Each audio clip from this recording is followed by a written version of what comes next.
What's up, guys? Godz back with another video. In this video, we're going to be talking about the new strike version of Tanic's Shadow Thief in the Dawning event. I'm going to be talking about the differences and what I think about it. Is it good? Is it bad? So we'll start off at the very beginning. Here you have the two Shriekers as normal, but now there's a big horde of hive enemies that come out. While this is a difference, and I think it's a good difference. One of the issues is still the fact that I can just run through all of it. There's no real challenge there. You just jump over and run through just like I just did. I just turned around for a minute to kill a few of them just for the sake of doing it.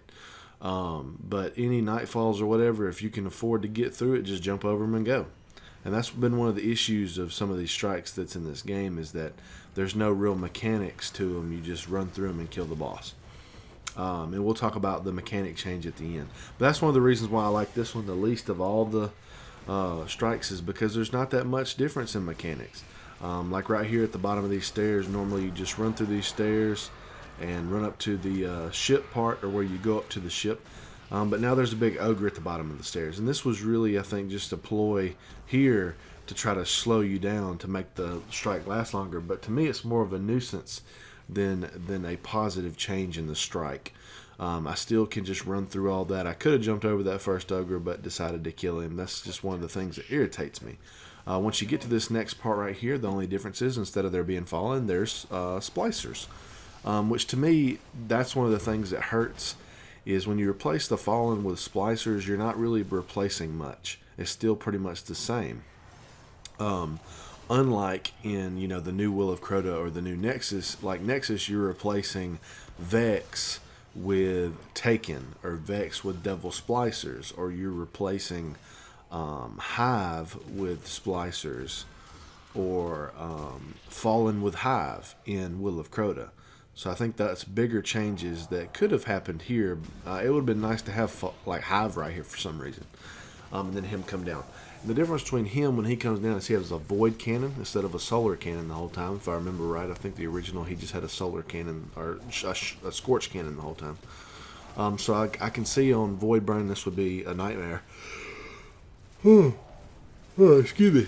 And also in the next parts of the strike, he changes over to arc and then to solar. So depending on which kind of burn it is, certain sections of this strike can be difficult. So I can see how that would be a good positive for me. It would make it last longer, make you have to think about what you're doing. When you move up into this next part, this is where you start seeing a bunch of the Siva stalks, which are more of a nuisance than anything. But here towards the end with the final boss battle, you'll really learn how, I guess annoying they really are. But in this next room, he has an arc cannon, so be careful since it is arc burn this week. Like I said, this section is not really that different. Of course, there's splicers, but like I said, you're replacing Fallen with just splicers. So there's not really much of a difference there. Tanic still does the same exact thing. Really, the only difference is actually, I think, a bug where when he stands where he first pops up, which is right under where I'm shooting, his health doesn't really move very much from where he's at. But when he teleports down there to where the stairs are, where I'm shooting now, his health magically goes down to half. So there's something wrong with that right now. But yeah, you kill him, or no, you don't kill him, but you get him down to about half. Then a few more ads come rushing in from down the stairs, just like normal, and you progress on to the next part. So really, this part isn't that much different. Actually, it's pretty much the same. Like I said, it's just got the devil splicers. So to me, I didn't really like this section just because nothing was really done to make it any better. But after you move on for this section, you get into the tank room. And in the tank room, now the tank is a splicer tank, or a perfected, whatever it's called. The enemies are devil splicers. Now, the one positive I will say about this room is there are some hive and some scorch cannons. So I thought that was kind of cool. That is a subtle difference that makes me happy, but one of the downfalls too is the perfected walker tank.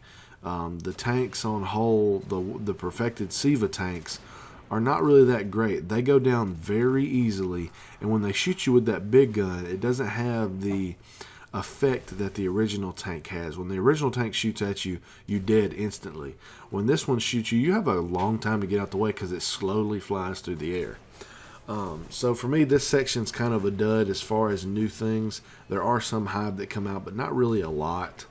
But then other than that, still the same old Fallen Devil Splicer kind of mechanics.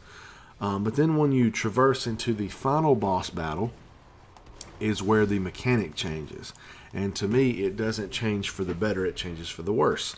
Before, when you go into the final room, you just, shoot Tanix, kill him, get it over with.